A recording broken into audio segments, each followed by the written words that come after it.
North ఇండియాను వర్షాలు వదలడం లేదు. వారం 10 రోజులుగా పలు రాష్ట్రాల్లో వర్షాలు దంచుకొడుతున్నాయి. లోతట్టు జిల్లాలు జలమయమవుతున్నాయి.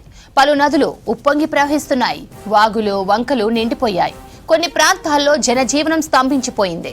కొండ ప్రాంతాల్లో వరద ప్రవాహానికి వాహనాలు కొట్టుకుపోతున్నాయి. వరద తీవ్రంగా ఉన్న ప్రాంతాల్లో సాయం కోసం ఎదురు చూస్తున్నారు బాధితులు.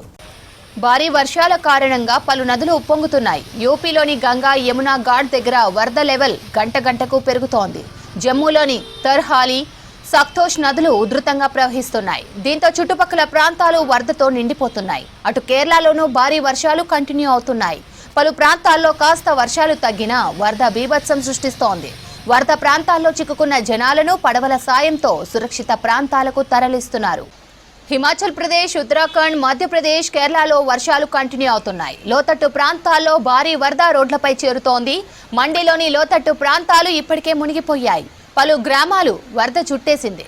పలు రాష్ట్రాల్లో మరో 2 రోజుల పాటు వర్షాలు పడే అవకాశం ఉంటుందని తెలిపింది భారత వాతావరణ శాఖ.